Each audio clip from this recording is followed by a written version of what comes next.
Chapter 210, The Dark Room 3. Eugene could no longer spare any thought about the corpse-ridden battlefield and the man present in it. That man had already disappeared, and another existence had suddenly appeared in front of Eugene. The first thought that came to mind was that the newcomer was an amalgamation of his past and present.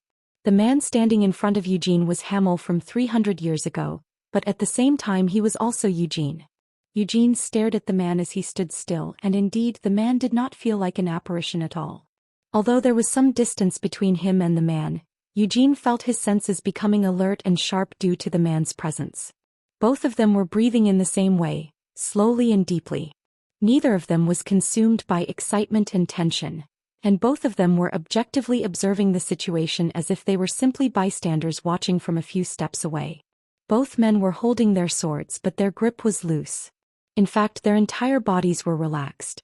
Eugene didn't know if the man had an ego, but if the man truly was a projection of Eugene, then he would be assessing Eugene just like Eugene was assessing him right now. Looks like Hamel has been melted into Eugene Lionheart, Eugene thought. At least that's what it looked like to Eugene. Although the man's hair was cut short, the gray color of the hair was symbolic of the Lionheart family. Moreover, his golden eyes were sharp like that of a beast. In terms of physique, he looked slightly bigger than Eugene. Am I going to grow more? No, that's not it. That's not my future. It's simply a projection of my ideal self. Eugene had no complaints about his current body. Rather, it was incomparably better than his body from his previous life. However, he had lived a longer, more eventful life as Hamel than as Eugene. As such, Eugene still clearly remembered his previous body. Furthermore, Eugene Lionheart had yet to surpass Hamel Dyna's. Yes, it was true that he was capable of outputting a greater power for an instant if various conditions were met, but his previous self was still ahead in terms of overall balance. Hamel was a little taller than Eugene as well. It wasn't a huge difference, but Eugene felt both longing and ridicule when he saw the phantom's appearance and the scars on his face. I never imagined my ideal self as having those dirty scars, said Eugene. He wondered if the phantom could talk but received no answer to his soliloquy. Well, he hadn't been expecting a response in the first place. On the contrary, those scars are proof of my immaturity. Eugene's fingers tightened around the handle of his sword. Although it was a subtle motion, the atmosphere surrounding Eugene completely transformed in an instant. He lowered his gaze to the weapons jutting out of the ground. All of them looked familiar. They were just ordinary weapons with no special abilities, unlike the ones Vermouth had used. Eugene's heart was pounding with excitement. Boom. Eugene instantly evoked the ring flame formula and aroused the lightning flame. In an instant his body blurred and he accelerated over space. He was moving so fast that it appeared as if he were using blink. In the blink of an eye, Eugene arrived in front of the phantom and swung the sword from his waist. However, there was no contact. In fact, Eugene's blade had not even grazed anything. The phantom had evaded Eugene's blow cleanly and perfectly. Even Eugene felt awe at the phantom's flawless movement. It was almost as if Eugene had intentionally missed his strike. The phantom's body flickered. His presence, which was intense in the beginning, was thin when they were closer together. In other words, Eugene was having difficulty reading his opponent's intent and actions. Feeling a chill run down his spine, Eugene hastily jumped backward.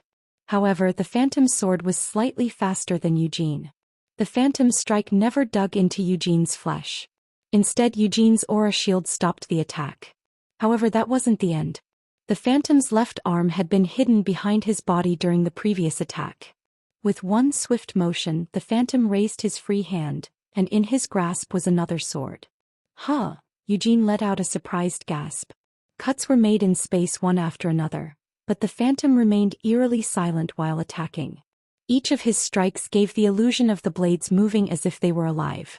At least that's how it looked to Eugene. Eugene couldn't create an adequate distance between himself and the phantom.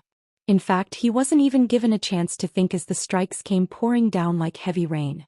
Eugene felt himself being pushed back little by little as he defended and deflected the attacks. Eugene knew how to use many different weapons from his previous life. To be more precise, he handled all sorts of weapons with incredible proficiency. Then what about the sword? Well, among the many weapons he had mastered, Eugene was particularly confident in his skills with the sword. However, wielding one sword was completely different from wielding two swords simultaneously. Even in his previous life, Eugene was skilled with using dual swords, and during the revolt of the Black Lion Castle, he had overpowered Hector Lionheart using dual swords. However, Eugene held very high standards for himself, and he had always considered himself lacking when it came to wielding dual swords. As such, he had rarely resorted to using dual swords in his previous life, and the same held true after his reincarnation. How is this just slightly stronger? Eugene wondered. The Phantom definitely didn't feel only slightly stronger. In fact, Eugene found it impossible to find any gaps in the Phantom's defense, at least not with a single sword. So what if he matched the Phantom and started wielding dual swords instead? It was clear that he would be completely slaughtered due to the difference in proficiency between him and the Phantom. Crack. Cracks began to appear and spread on Eugene's blade as the two continued to exchange blows, even though Eugene's sword was coated with sword force. Eugene took a step back and the Phantom advanced forward while swinging his dual swords. The two people clashed once more, and Eugene pushed his sword forward as if he had been waiting. But instead of allowing the sword force surrounding the blade to explode, Eugene condensed it even further. Boom! The sword force caused the blade of the sword to explode, and hundreds of sharp fragments were launched toward the Phantom. Without waiting to check the results of the explosion, Eugene released the pommel of his sword and jumped backward. He had confirmed the locations of the other weapons in advance. The moment he grabbed a metal whip, the mana he allowed to flow freely into the weapon caused it to thrash. The thong of the whip transformed into a strip of fire once it was imbued with mana from the white flame formula. The dust from the explosion fluttered silently, and the thong of the whip was suddenly stopped while seeking to penetrate deeper within the veil. It was a spear. The Phantom was holding a long spear and he thrust silently, forcibly wrapping the whip around the spear like a thread. Eugene found that the mana he injected was at a deadlock. Just as Eugene could freely wield mana, the Phantom was also capable of doing the same. It was a struggle of strength. Boom! The streams of mana collided right in the middle and caused the ground beneath to collapse. Eugene pulled the whip back as he felt a numbness in his hand. He knew that in a struggle of pure strength the Phantom was likely to win. Knowing this, Eugene had planned to play tug-of-war while checking if he could overpower the Phantom with strength. His plan never came to fruition. Instead of meeting Eugene in a battle of strength, the Phantom kicked off the ground and charged toward Eugene. The distance between the two narrowed in an instant. Eugene immediately discarded the whip and jumped back, but the Phantom's spear hit the ground beneath Eugene just slightly faster. There was an explosion, and Eugene's body was thrown higher into the air than he had anticipated. Fortunately, he had not suffered any damage and he allowed the explosion to push him without putting up any resistance. Eugene stared at the ground. There was a large hole, and the Phantom stood within it with the spear in his hand, looking up at Eugene. He stared at Eugene with his golden eyes that lacked any luster or life. Although the Phantom's face was completely different, the color of the eyes and their vacant expression reminded Eugene of vermouth. The moment he came to this realization, Eugene felt a shiver run down his spine. But at the same time, an eerie, destructive will to kill was aroused from deep within his heart. He allowed the 6 stars of the white flame formula to rotate, and Eugene's flame soared high into the sky of the dark room. The Phantom did not jump to intercept Eugene. Instead, the remaining mana from the explosion that swept the ground returned to the Phantom at once. Soon a huge, overwhelming flame bloomed. Eugene compared his own flame with the flame fluttering around the Phantom. He felt something strange. Is that so? His conjectures felt pretty spot on and there was no need for any more confirmation. By now Eugene was fully convinced and had no doubts. Therefore Eugene dropped straight down with the flame wrapped around him. The two flames became intertwined, and the unrestricted mana encroached on the space of the dark room. Even then the dark room, which was created from a power unlike mana, withstood the creation and collision of such an enormous force. Boom! The two wielded no weapons and only used simple punches and kicks instead. However, complemented with an absurd output of mana, even simple kicks were destroying space itself. So Eugene was thrown backward by an attack heavy enough to nullify his defenses. Was his arm crushed? Perhaps he could have attempted to recover if he had brought Agarotha's ring. But unfortunately, that wasn't an available option at the moment. Left arm. It was crushed, but he could still use it if he wanted to. Eugene fixed his limp arm with mana while falling to the ground. He raised his head, only to see that the phantom was already very close. Eugene was confident in fighting with his bare hands but could not gain the upper hand against the phantom. He punched, kicked, tackled and tried many different things, but all of his attacks were blocked or nullified at the beginning itself.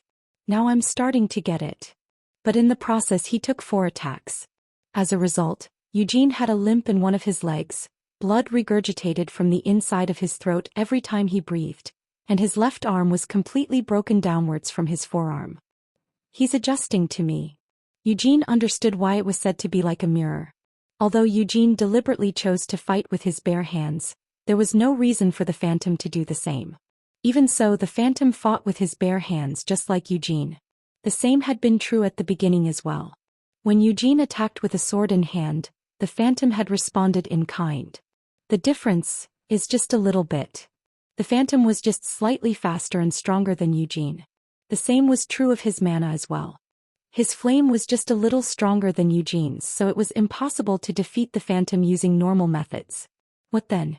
Should he mix in unexpected attacks and aim for a break? No, that didn't seem to work either. He had already tried similar things a few times but was humiliated on every attempt. If I want to overcome this barrier. Eugene came to understand this place, the dark room, even more clearly. It was due to his conviction that he had torn off his arm without hesitation. Would magic make a difference? No, it wouldn't.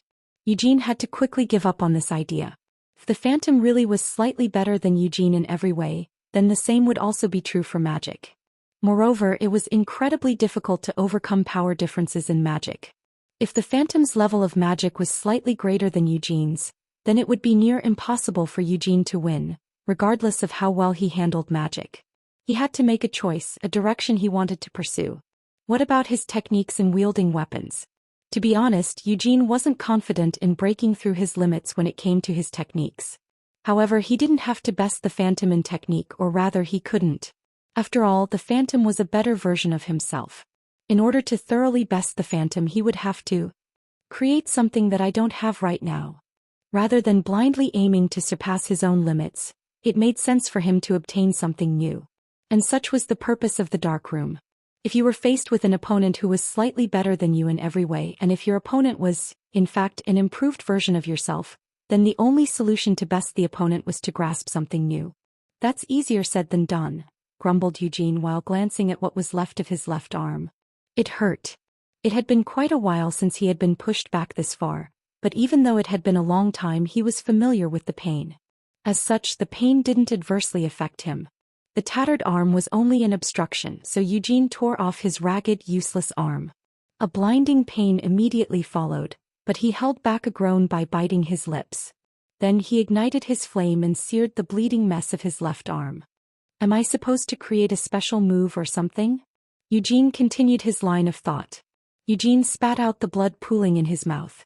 Although he felt reluctant to call upon this particular memory, he thought of the Hamel-style technique. It was an embarrassing memory, but it was the closest thing he ever had to a special move. Parrying, lightning counter, poltergeist, aegis. I used these every time I fought. He had used Thousand Thunderclaps, Dragon Burst and Cyclone quite often as well. But above all else, there were a few techniques that were quite powerful in his repertoire. Those he deemed suitable as his special moves, including Hamel-style secret technique, ignition, 7th Hamel-style technique, dead end, and 9th Hamel-style technique, infinite purgatory. I'm always using lightning flash, so that's not really a secret, special technique. So I guess the only new addition would be the empty sword. It couldn't hurt to try. Eugene thought it fortunate that he didn't have the cloak of darkness with him right now and that Mare wasn't here so she could snicker at him later. He placed his right hand on his chest. He was full of openings, but the phantom did not attack. As his fingers dug into his chest, he felt the palpitations of his heart accelerating. It activated ignition, causing the dying flames to burn with even greater intensity than before. With a sigh, Eugene kicked a sword upwards off the ground into his hand. He lowered his posture while tightening his grasp on the sword with his remaining hand. The phantom followed suit and grabbed a sword. Although it didn't look like the phantom was using ignition, if it truly was a phantom, then it wouldn't need to activate ignition like Eugene. Eugene concentrated on condensing the sword force and started coating his blade, 1 layer, 2 layers, then 3 layers. This was Eugene's current limit. Black spots began to appear on the dark blue flame. Simply maintaining 3 superimposed layers of the empty sword was suffocating and made him feel as if his heart was about to explode. Therefore, Eugene no longer attempted to maintain it but instead took a step forward and swung his sword. A dark blue flame split the world, and at the center stood Eugene's phantom. He raised his own blade before being swept away by Eugene's blow. His movement appeared very simple. In fact, it wasn't very difficult or esoteric. Just as Eugene used the empty sword, the phantom also used the empty sword. He raised his sword high, then cut straight down. Eugene's attack disappeared, a truly disheartening and astounding sight. However, Eugene wasn't surprised. Instead, the result convinced Eugene regarding his inference about the dark room and the phantom. He understood why Carmen, Gilead, and Guillaume had not explained anything in detail. Knowing in advance could have caused him to approach the challenge with less determination, which could have taken away from the meaning of the trial. Doesn't really apply to me though. Eugene gave a mental shrug. Simply wielding his triple-coated sword once placed an enormous strain on his body. Eugene forced his creaking body forward, and the phantom charged at Eugene in response. Eugene's sword practically skimmed the ground as it advanced, and the condensed empty sword exploded as he slashed upwards. This was Dragon Burst, but it wasn't very effective. The phantom had suppressed the blow by slashing downwards just moments before the explosion. Eugene reacted immediately. He pulled out his sword to the side to avoid being crushed by the phantom's blow, and even though his shoulders and arms screamed in unbearable pain, he allowed his sword to follow a path he had created in his mind. Azura Rampage caused lines of devastation to wreck through the space. The phantom took a few steps back, then began carving up Eugene's attack from the outer edge without being caught up. Crack! Metal clashed against metal and the empty sword was broken. Bright embers bloomed into existence and Eugene's eyes flashed just behind the flare. He followed up with Dead End. The lines of devastation created by Azura Rampage were thinly unraveled threads of the empty sword. Once Eugene pulled his blade back, the threads of the empty sword moved in unison and bound the phantom. Initially, simple contact with the threads would have resulted in the opponent's body being cut like morsels of meat, but the phantom's aura shield, or rather, poltergeist aegis, was restraining Dead End. Even so, Eugene did not hesitate to link more techniques. It was a pattern he favored in his previous life. He would drive the enemy to the edge using Azura Rampage, confine them using Dead End, and finally he would pull back his sword with his steps before driving it forward. But it wasn't a simple stab. A small bead of the empty sword condensed to its limit was formed at the end of the blade. The moment he stabbed, the condensed bead started to swell, and exploded upon making contact. This was the finale, Infinite Purgatory, a devastating bomb formed from fine-tuning the empty sword to its limit. All of Eugene's energy was gathered at a single point, exploded, gathered again, and exploded over and over again. Eugene had been quite unsatisfied with it when he had shown it to Genos at the Black Lion Castle, but the Infinite Purgatory performed using the 6 stars of the White Flame formula, and ignition literally wiped out anything within its radius, or at least he hoped. Ha! Eugene scoffed while drawing his sword back. He had seen how the phantom destroyed Infinite Purgatory by using Hamel-style parrying and lightning counter. The phantom had cleared the space of all the indiscriminate attacks. However, he wasn't unscathed since an attack of that scale was too powerful for someone who was only slightly stronger and faster than Eugene's current self to perfectly nullify. However, even though the phantom was covered in blood, he fared much better than Eugene. Eugene couldn't muster the strength to lift a single finger. His left arm was gone and he was limping. The pain that accompanied every breath was now out of control, and it was getting harder and harder to breathe. Good, said Eugene while throwing away his sword without hesitation. The bloody phantom walked up to Eugene with large strides. I'll come back soon, Eugene promised as the phantom cut off Eugene's head with a swift strike. Chapter 211, The Dark Room 4. No matter how great he is, he couldn't come back victorious from the first encounter, muttered Carmen while repeatedly opening and closing the lid of her lighter. Gilead and Guillaume felt dizzy from hearing the annoying ping-ping over and over again, but they didn't say anything. Although Carmen looked the youngest out of the 3, she was still an aunt to Gilead and Guillaume. No one's ever broken through the dark room on their first attempt in the Lionheart's history, right? In the first place, Those who reach the 6th star of the white flame formula aren't common, answered Carmen with a shrug. And it's even rarer for anyone to reach 7 stars. In that sense, our generation has been greatly blessed. It wouldn't be an exaggeration to say that the great founder is looking after us personally. I think so too. Gilead nodded with a faint smile. Indeed, this truly was a blessed generation.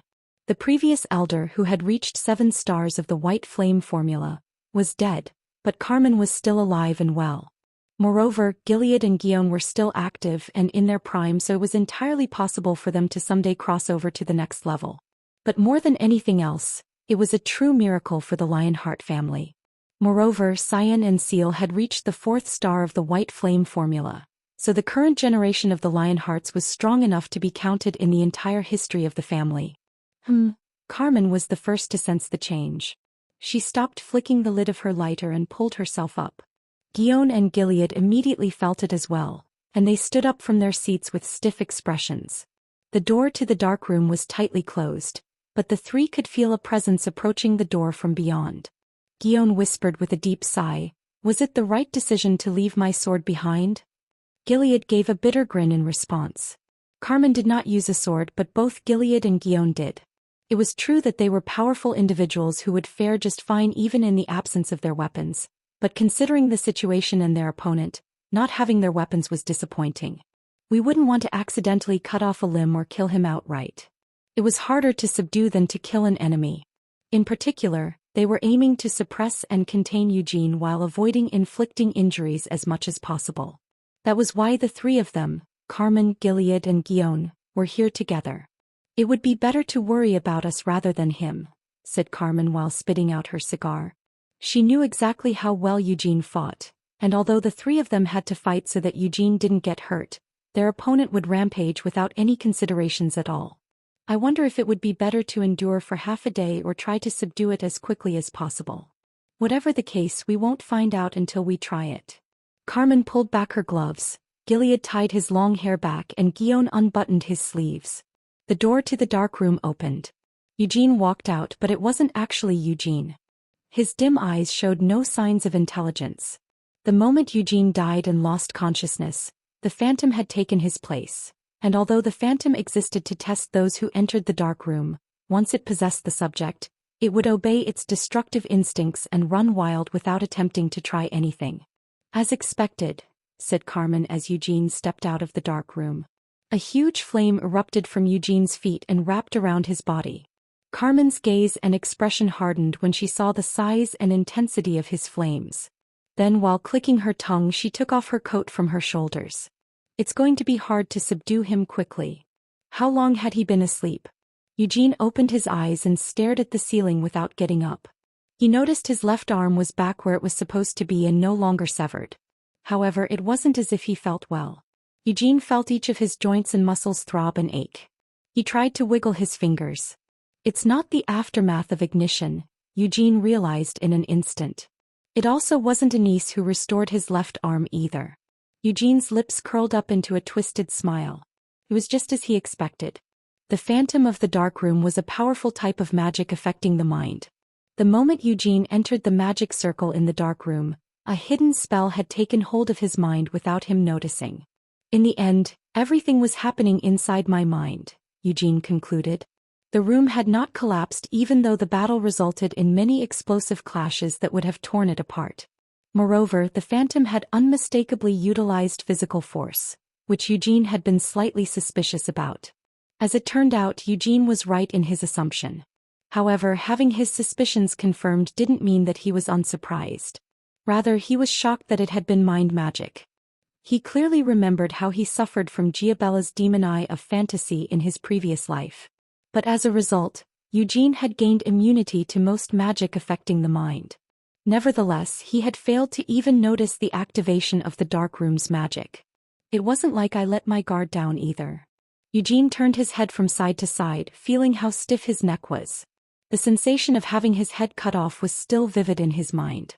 In fact, it was an even clearer memory than his death as Hamel, so the death he experienced from the phantom felt more realistic to him. "You're not mad, are you?" asked Eugene, clearing his throat and looking sideways. Quite a few people were sitting next to his bed. Mare was bobbing her legs in a chair with a pout, and next to her was Christina glaring at Eugene with squinty eyes.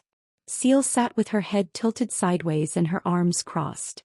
Cyan and Gerhard were sandwiched between the girls with droopy shoulders. Thankfully but sadly, the two were the only ones who expressed pure concern for Eugene without any anger. "Why would I be angry?" spat Mare. Christina's lips twitched and she said, "She's right. Why on earth would we be angry? It's not a big deal that you decided to do something without telling us anything, which resulted in you losing consciousness, Sir Eugene." Seal couldn't lose out either. She nodded vigorously while chiming in. "Right. Why would we be angry?" However, Cyan couldn't bear to just listen to his sister's words. He gave a cough before tapping on her shoulders. "No, but we should be angry. The adults got hurt because they got caught up in Eugene's mess. So father and uncle got hurt because they got caught up." "So what?" retorted Seal. "Well, you should be angry," muttered Cyan. "No. I will not get angry. I have no reason to get angry, and neither our father nor uncle would want me to get angry over this. Not to mention Lady Carmen. And speak for yourself." "You're not getting angry either," said Seal. "Well, that's true, but their injuries weren't light and they were exhausted, but all of them remained conscious. Auxiliary Bishop Christina treated their wounds, right? But what about Eugene?" "He was out all night," said Seal. Well," Cyan stuttered. "And aren't we here right now? Why, it's because we are worried about Eugene. Do you understand what I'm saying? I'm not angry, just worried about him." "I'm only angry because I'm worried about Eugene," explained Seal. Cyan truly had a difficult time understanding his sister's words. It felt like his head was spinning because of how fast she was spewing out her words. Why was she contradicting herself like that? Why was she getting angry right after saying she wasn't angry? Was there actually a difference between getting angry out of worry and simply getting angry? "Are you feeling okay?" asked Seal with a worried expression while grabbing a wet towel and wiping Eugene's cheek, as if she had never been frowning in the first place. "Do you know how worried I was about you?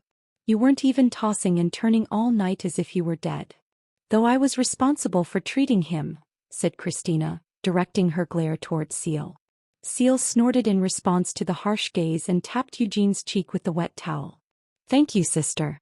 I've known Eugene for nearly 10 years while we lived in the same house. So every time he gets injured I feel as if I am injured instead of him." It wasn't completely true, strictly speaking. They had not seen each other every day for 10 years since Eugene had entered the main house at the age of 13 before leaving for Aroth at the age of 17. Seal had also left for the Black Lion Castle around the same time, so the two of them had only been around each other for 4 years at the longest. However, such minor details weren't important to Seal. "The relationship I share with Eugene is special. Although we don't share a drop of blood, our relationship is deep, just like that of siblings. Allow me to correct myself. Our relationship runs even deeper.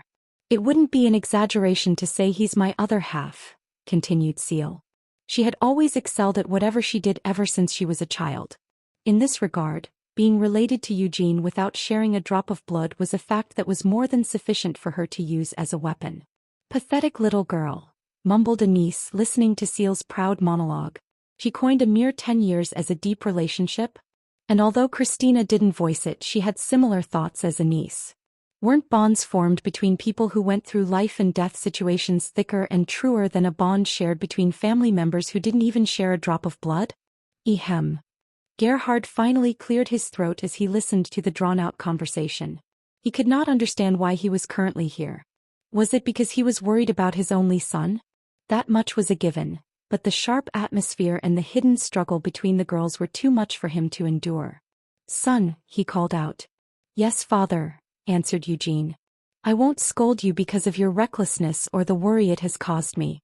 I know you would not want to hear it anyways," Gerhard said softly. "I didn't get hurt because I wanted to get hurt," mumbled Eugene. Gerhard continued, "But I am very proud of who you are now. I was afraid to imagine how you would mature when you were a kid." What was there to be afraid of? Try to understand the feelings of a parent who had a son beat up all the children in the neighborhood.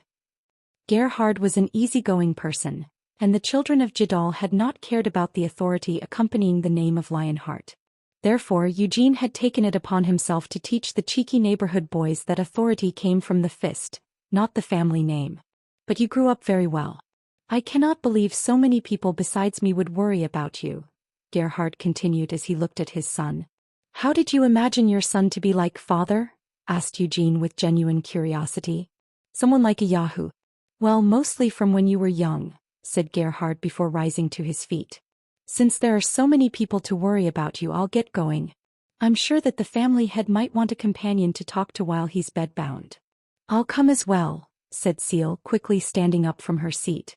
She then grabbed hold of Gerhard's hands while glancing sideways at Christina. Christina's eyebrows twitched in annoyance at the provocative gaze. Thur, said Seal. W't? Asked the confused Gerhard. Let's go, Thur, Seal said once more. Gerhard had never heard Seal call him father. So far she had only ever referred to him as Sir Gerhard. Cyan glanced at the ridiculous sight of his sister dragging Gerhard away, then said to Eugene with a deep sigh, You look fine, so I'll get going too. Are you sure about that? Aren't you curious how I ended up like this? Eugene asked with a mischievous smile. Cyan knew the meaning behind Eugene's smile all too well, so he glared at Eugene with a frown. I'll admit that I'm curious, but I'm not going to ask. I will reach the 6th star of the white flame formula like you and then see with my own eyes what you experienced, responded Cyan. Hitting 6 stars by 40 sounds plausible, retorted Eugene. Bastard, you just wait. Once I'm 30 years old. Well, I'll attain 6 stars when I'm 25 years old, shouted Cyan. Good luck, said Eugene, raising his fist, and Cyan responded by lifting his middle finger. Once Cyan, Seal, and Gerhard left the room, Mare jumped up on Eugene's bed. Why did you leave me behind? She asked. It's not a place I can take you to, Eugene answered simply. You're not lying, are you? Why would I lie to you? After hearing Eugene's answer, Mare took her place next to him with a pout. Christina looked at Mare with a strange gaze, then grabbed Seal's wet towel before throwing it behind her. What did you go through? Asked Christina curiously. I'm more worried about what the others experienced rather than what I went through. Are they all right? Asked Eugene. Well, they didn't fare too badly, responded Christina.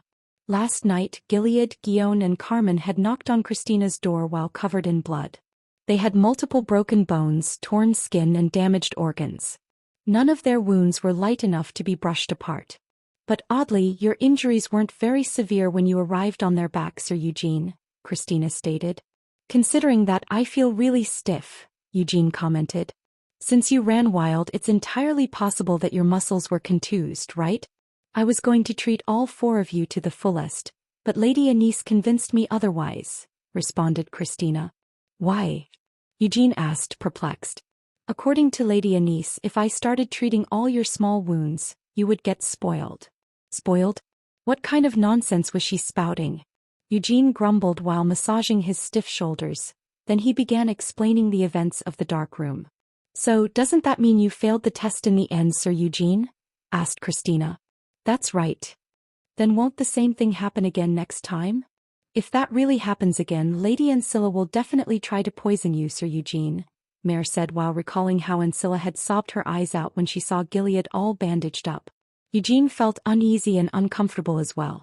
Even if it had been unintentional and inevitable, he did not want to hurt Carmen, Guillaume, and Gilead. Do you know where everyone is? Eugene asked. Sir Gilead and Sir Guillaume are resting in their rooms. Lady Carmen is. She's taking a walk in the garden. A walk? Asked Eugene in confusion. Why would she be taking a stroll out of the blue? At least that's what he thought at first, but he came to an understanding after seeing her in person. Carmen had her arms wrapped in a bandage with a strap across her shoulder and held a crutch with her other hand. She even had a large bandage plastered across her cheek. It was hard to describe exactly what she looked like, but it was very close to an ostentatious realization of a pubescent 15-year-old teenager's secret aspiration. In fact, Carmen had not suffered a leg injury that warranted a crutch nor a wound that required her arm to be wrapped and fixated by a strap. Moreover, she was not injured enough to have a large bandage on her cheek. Instead, her leg had been scuffed, her wrist sprained, and her cheek lightly scratched. But Carmen insisted on her look as she walked through the Lionheart's garden with a rebellious expression that screamed, I have a story to tell. You're awake, said Carmen, looking back at Eugene. She leaned on her crutch, and Eugene stared at her dumbfounded for a moment before bowing his head. He couldn't think of any words to say. Well, I'm sorry, Eugene finally said after a while. What's there to apologize for? Asked Carmen. She was completely serious. You resisted a bit stronger than expected, but it was a pleasant experience. A nasty, close battle allows me to experience what living and breathing as a warrior means. Yes. And neither Gilead nor Guion have had any active combat in recent years either, so this should have been a good experience for them. Kid, don't tell me you feel guilty about hurting us, do you? A little bit, answered Eugene. A useless thought. We were injured because we were inadequate. To tell the truth, if I had decided to kill you instead of subduing you, I wouldn't have gotten injured at all, Carmen said smugly. He was a proud warrior. She looked up and down at Eugene with a relaxed smile. So, kid, how do you feel after experiencing the dark room? She asked. It was an interesting place, Eugene answered honestly. I guess you weren't thrown into despair by defeat, commented Carmen. I want to enjoy it as much as possible. But I don't know if you or any of the others will enjoy it as much as I do, muttered Eugene. What are you talking about? Asked Carmen with narrowed eyes. The dark room was special, and Eugene couldn't think of an immediate solution to defeat the Phantom. Therefore, he wanted to take this as an opportunity to train and improve himself while challenging the Phantom a few more times. However, in that case, Eugene would need someone to restrain him every time the Phantom possessed him. And naturally, Carmen, Gilead, and Guion would need to step up to the task. If anyone is reluctant because it would be difficult, then I will not re-challenge the dark room until I am fully confident, said Eugene, intentionally mixing in some provocation. Do not underestimate the silver lion of the lion hearts. Fortunately, Carmen immediately fell for it. No, rather than falling for the provocation, her pride as a warrior had been ignited. If you challenge the dark room repeatedly, it will be a good rare opportunity to train for Gilead, Guion, and me.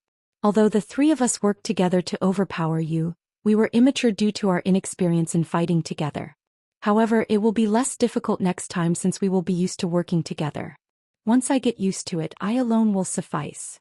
As expected of Lady Carmen, said Eugene, clapping appreciatively. He stole a glance at Christina. Misunderstanding his intention, she imitated Eugene and started clapping as well. Why are you clapping, Auxiliary Bishop Christina? Carmen asked, bewildered. I'm not sure either, Christina answered truthfully. What? Eugene hastily intervened. No, well, I just thought that maybe you could also wait in the dark room alongside Lady Carmen and the others and assist with divine magic. I see. Christina nodded in understanding. Although I'm not sure if you would be allowed. Eugene trailed off while glancing at Carmen. Instead of giving an answer right away, Carmen sank into thought. The dark room could be considered a top secret within the Lionheart family. However, Carmen understood that Christina was special, so she had not hesitated to talk about the dark room in front of her.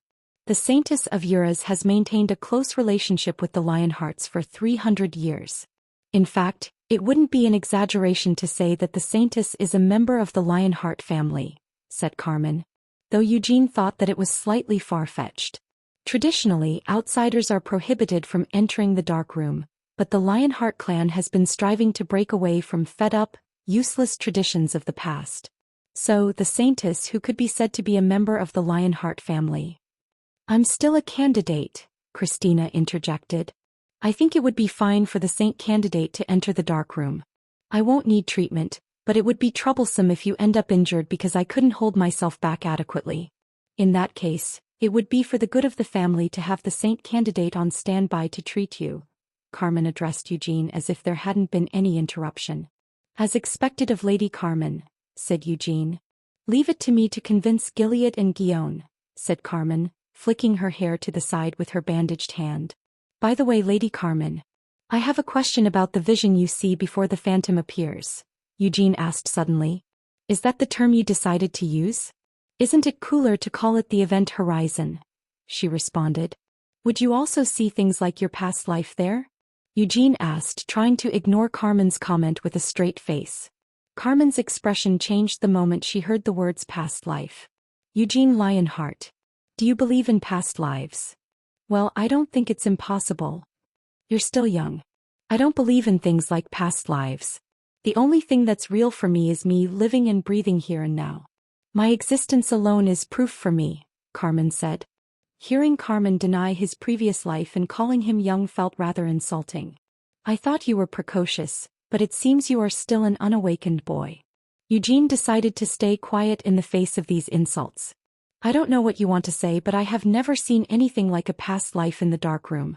I haven't heard such a thing from Gilead, Guion, or even the late Sir Doynes. Carmen approached Eugene while clicking her tongue, then patted his shoulder. So Eugene, don't be disappointed that you didn't catch a glimpse of your past life in the darkroom. I understand how you must feel since your belief in a past life was denied, but it's something that doesn't exist in the first place. Eugene barely managed to contain his anger. Simultaneously, he recalled the previous life he saw in the darkroom. Something had followed after the images of Hamel's life. What was it? Eugene tried to recollect the scene. It had been an obscured battlefield of blood. There had been a man in a mountain of corpses. The man had been sitting on the hill. Eugene grabbed his necklace. Chapter 212, The Dark Room 5. Guion and Gilead gave similar answers as well. Neither of them had ever seen anything similar to a past life in the darkroom. Of course, it was impossible to know if the same held true for all those who were already deceased, but Eugene became certain that seeing one's past life in the darkroom wasn't a common occurrence. It was something out of the ordinary. Maybe you were so immersed in the illusion that you confused it with a memory. Could be, right? Of course, I don't know exactly what you saw in your vision, but from my experience. Well, the phantom is a little different from your current self, right? No, that wasn't it at all. What Eugene saw after tracing back the life he led as Hamel all the way to the beginning was a man other than Hamel. But Eugene didn't know why the darkroom had projected the unknown man. I don't have any memories like that. He thought long and hard but always reached the same conclusion. Neither Eugene nor Hamel possessed such a memory. Had he ever walked through a battlefield full of corpses or killed enough people to make a mountain out of their bodies? Well, perhaps, but he had never wandered around the battlefield with drooping shoulders full of despair. Hamel had been a venomous man during his mercenary days, and he had never felt despair during his time with Vermouth either. Nor had he ever sat alone on a mountain of stacked bodies either. He knew that some of the mercenaries he had been acquainted with had distasteful hobbies similar to it, but Hamel preferred to simply slaughter his enemies before moving on instead of bothering to make a mound of their corpses. In particular, what if he had done such a thing while traveling with Vermouth? It would have definitely warranted a barrage of harsh words from Sienna, followed by a slap from Anise, and perhaps even a scolding from Molin. A life? Before my previous life? Eugene laughed at the thought. It was ridiculous. Well, since he had led a previous life as Hamel, it wasn't out of the question that he had lived a life before that. However, why did the darkroom show him that life as well? After returning to his room, Eugene called for Christina. Christina, I would like to talk to Anise for a moment. Yes, understood, Christina answered before yielding her body without any hesitation or reluctance. On the contrary, Anise seemed more uneasy at his request. As soon as she took control of Christina's body, she approached Eugene before slapping him on the arm. Why are you bothering someone who is taking a well-deserved break? Anise scolded in disapproval. For a good reason, obviously. Do you think I would have called you because I was bored? Whack. Eugene's brilliant response was greeted with another slap on the arm. That's exactly why you deserve another hit. If you're going to call me like this, why wouldn't you just call me once or twice for the sake of it? Why is it that you only call me when you have a reason? How inhuman, complained Anise. No, well. I thought you didn't like it when I called you out for no reason, muttered Eugene. That's right. I do not want to take Christina's place, jabbed Anise before flunking down on Eugene's bed. Immediately afterward, an expression of realization dawned on Anise's face. Her eyes sparkled and she gave a mischievous smile as she slowly looked around Eugene's clean room. Tempting a mature woman into your room. Isn't your faith in Christina's virtues too blinded? Don't you know that a wolf in sheep's clothing lives inside her? Are you talking about yourself? Well, how about that? Emma, what do you think? Do you think that I am a wolf? Anise asked with a seductive smile while crossing her legs. Eugene took on a dismal expression and gave a long sigh before waving his hands. Do you want me to look at you as a wolf? He asked. Are you saying you want to be devoured by me as a wolf? How brazen and insidious. I guess it's your specialty to seduce women by acting like an innocent, clueless idiot just like now. Anise replied with a click of her tongue. Seduce? What on earth? Be honest, Hamel. How many women have you brought into this room so far? Stop saying such weird things. What women? The only ones who ever came into my room are Seal and Nina. Seal and Nina. The two names were clearly imprinted in Anise's memory. Nina was the servant girl in charge of taking care of the floor. Normally, older, more mature and experienced servants would take on such positions, but Nina's age was the same as Christina's, 23.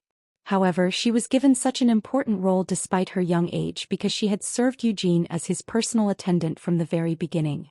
As such, Anise had been on the constant lookout for Nina from inside Christina. There shouldn't be any problems with that girl, said Anise. What does that even mean? Asked Eugene. She is thoroughly capable of distinguishing between public and private affairs.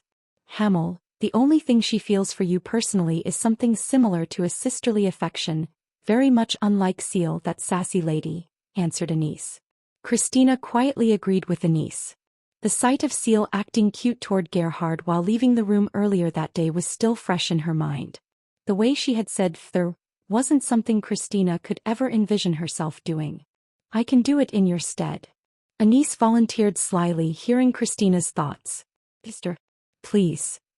Anise gave an impish smile while enjoying Christina's horrified scream. Hamel, I'm sure there's a good reason why you called me instead of Christina in your room, right? I'm looking forward to it, Anise said teasingly. What do you think about past lives? Eugene asked without beating around the bush. Anise stayed silent for a moment while glaring at Eugene. Although she said she was looking forward to it, to tell the truth, she held no expectations for Eugene. She remembered Hamel all too well. He had a dirty mouth and acted accordingly, but at the same time he had been a complete moron and a blockhead who never crossed the line. I might understand if it were anyone else. But isn't it funny that you, of all people, are asking me about past lives? Haven't you already reincarnated? Anise finally answered. It's a special case for me. I'm asking about others, Eugene continued earnestly. Well, I'm also a special case since I'm a created being. But I'm sure your question isn't about me, so I will give you a perspective of the general population, replied Anise. Her expression changed and she continued in a calm voice while slowly caressing the rosary around her neck.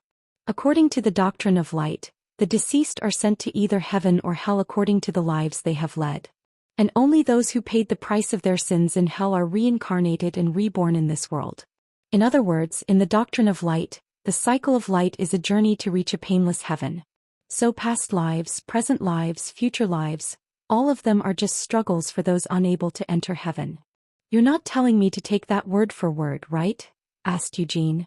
How could I? I'm only explaining the doctrine of light. From what I've experienced, heaven does exist, but you don't have to go there unconditionally. Just like how I remained in this world, answered Anise. Then what about hell? Hell? I'm not sure. I felt heaven, but I have never felt hell. Hamel, I won't say that the doctrine of light is completely correct, but the teachings of the old Bible aren't all works of fiction, Anise continued with her explanation. If it had been anyone else's words, Eugene would have disregarded them with a snort. However, Anise had been born into the Church of Light, then experienced many things before becoming an angel after her death. I don't know if hell exists, but heaven does exist. Souls who are undeserving of entering heaven or choose not to enter, remain behind and reincarnate into this world. Anise paused, then continued with a twisted smile and a deeper tone. Then Hamel, hell may not actually be a separate world. This world itself could be hell. It would be the punishment of hell to die and be reborn into this world without obtaining peace, right? Her words didn't sound like a joke at all. Eugene stood silent while slowly digesting her words. Their lives were a struggle to enter heaven. Eugene's case was special, but others didn't remember their previous lives. Of course, they would have past lives, but in the process of dying and being reborn, their memories were wiped. Then that means Vermouth dragged me back down to hell, said Eugene with a bitter smile while taking a seat. Originally, Hamel's soul would have been wiped out by the Lich's curse. However, Hamel's soul was returned when Vermouth made an oath with the demon king of incarceration. As a result, his soul did not leave this world but was placed in a necklace, a relic by Sienna's magic. All of us together dragged you back down to hell, murmured Anise. Sienna had not made the decision to imbue his soul into the necklace by herself. Everyone had agreed. Anise had been doubtful regarding the existence of heaven at the time, but she had longed to enter heaven with all her colleagues after killing all the remaining demon kings. And Sir Vermouth himself chose hell. Eugene didn't know what to say at this point.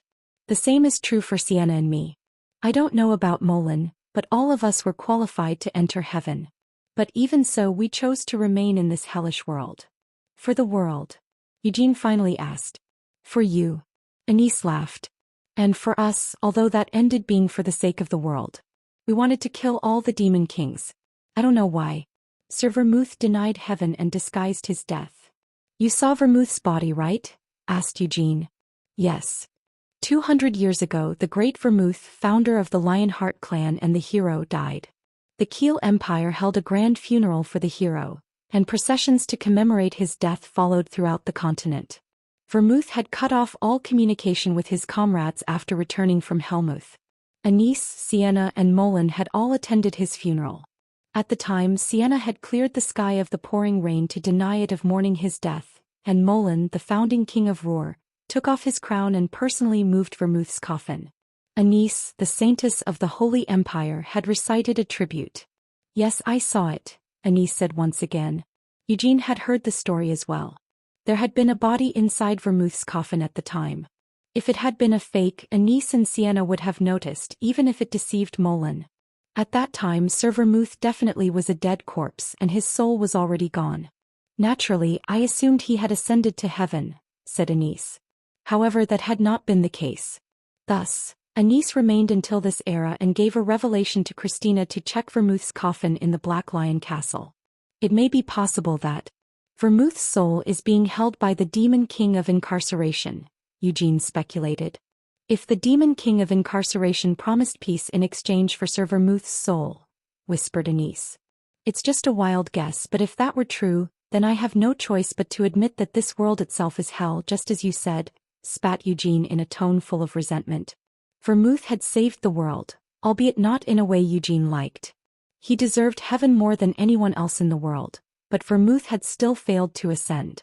Even when Eugene tried to track Vermouth by using the draconic spell contained in Akasha, crimson eyes and the sound of dragging chains had obscured his path.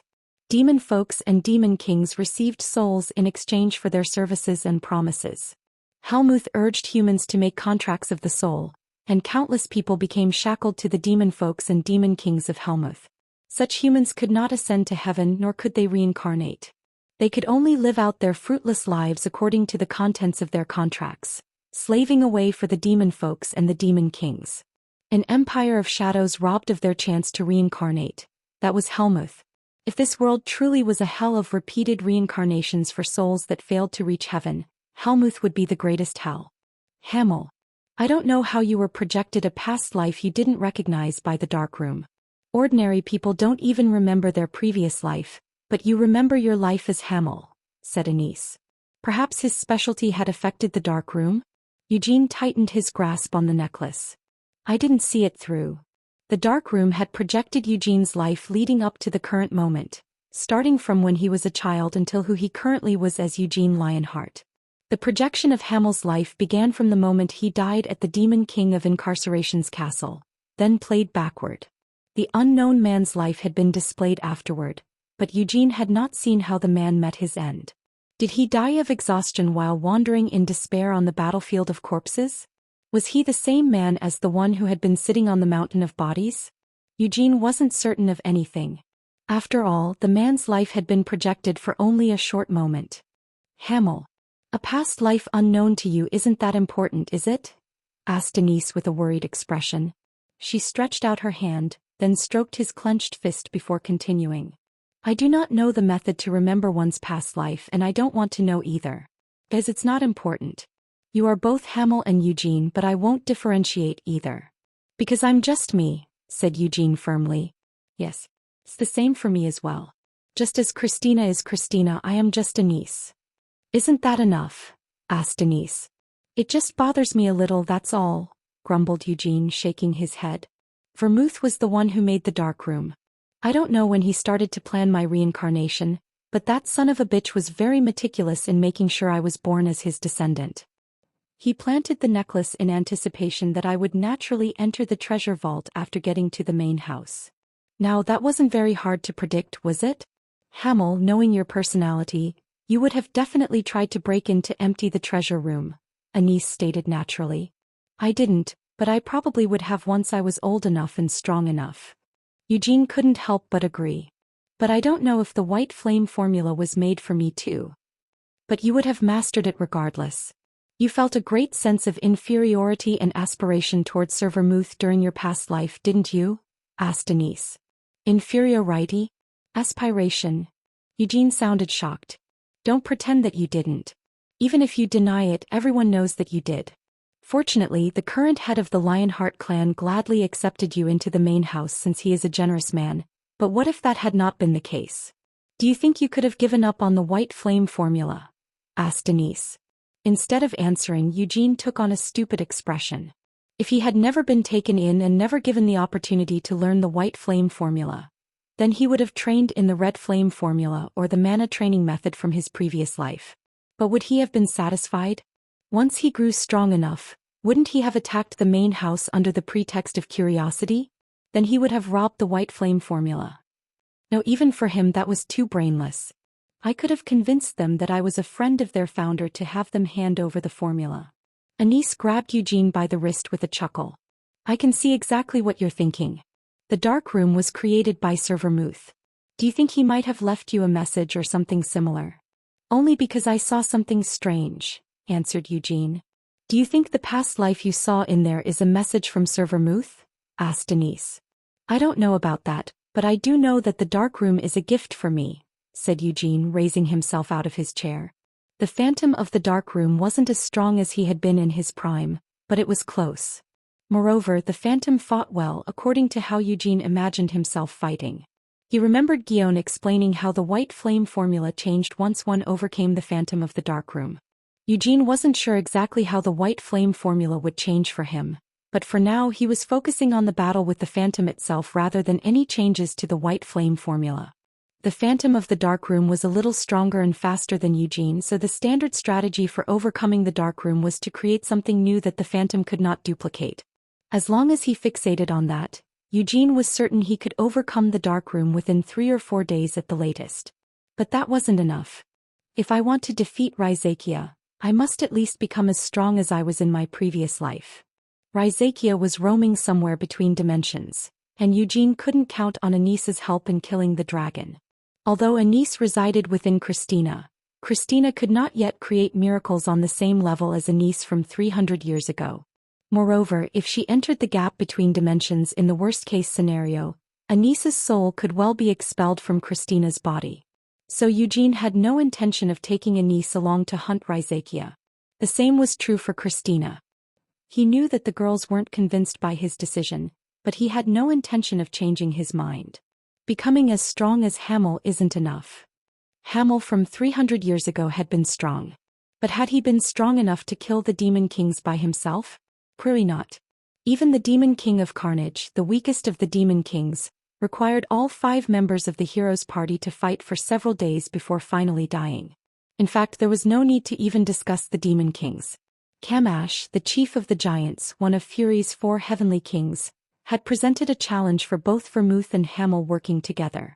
Incarceration's blade, Gavid Lindman, was forced only to retreat even though Hamel and Sienna had placed their lives on the line.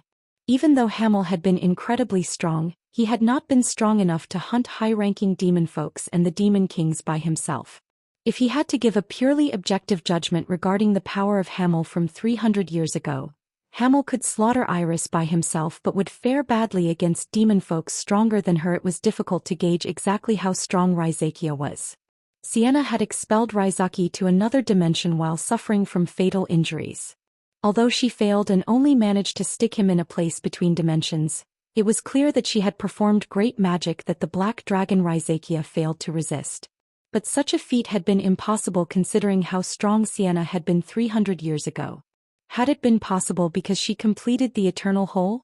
No, according to what Anise saw at the time, Sienna had not been alone in expelling Rhizachia.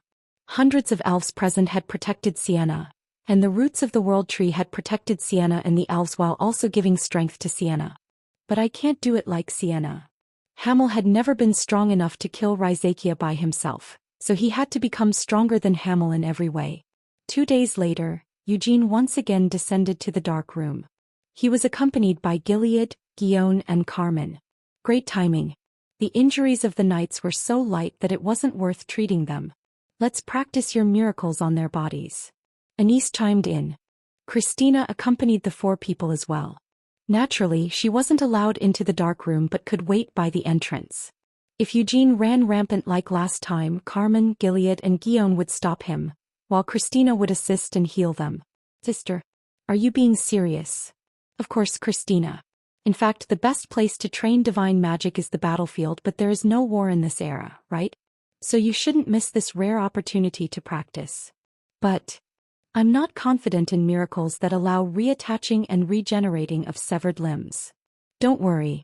Who would blame you even if you can't grow their arms and legs? They will resent Hamel instead for having cut off their arms and legs. Of course, Eugene had no intention of cutting off anyone's limbs. Well, I'll be back, said Eugene cheerfully while walking to the door of the dark room. Guion looked at Eugene with wonder. Even if the battle was only taking place inside one's mind, the battle against the phantom would likely result in a tragic defeat and death, a death that would feel as real as possible. So how could he laugh and be so happy? Since we have auxiliary Bishop Christina's divine magic, it wouldn't be bad for us to fight one by one, Carmen suggested. Then I will go first. Gilead was the first one to step up. Although Carmen and Gilead didn't seem as enthusiastic as Eugene, they were also motivated. Wouldn't it be better for me to go first? I am the youngest here, Guion chimed in. Are you saying you'll be considerate because I'm old? Asked Carmen. Auntie, I didn't mean it like that. I thought I told you not to call me that, Carmen cut in with a glare. How cute. What? They are descendants of my comrade after all, right? Since it's cumbersome to count the generations that passed by, I just think of them all as Sir Vermouth's grandchildren. They are very cute, Anise said with a giggle. Christina hurriedly raised her hand to her mouth, afraid Anise's thoughts would accidentally slip from her tongue. Eugene walked across the white space and soon saw the magic circle on the floor. He walked up to the magic circle hoping to see his previous lives once more, but nothing of the sort happened. Instead, the phantom appeared straight away. It wasn't any different from 2 days ago. Eugene glanced at the phantom, the weapons surrounding them, and then at the sword in his hand. After a moment of pondering, he laughed. Then he proceeded to discard the sword in his hand. He clenched his fists and raised them to his chest. Should we go with our bare hands today?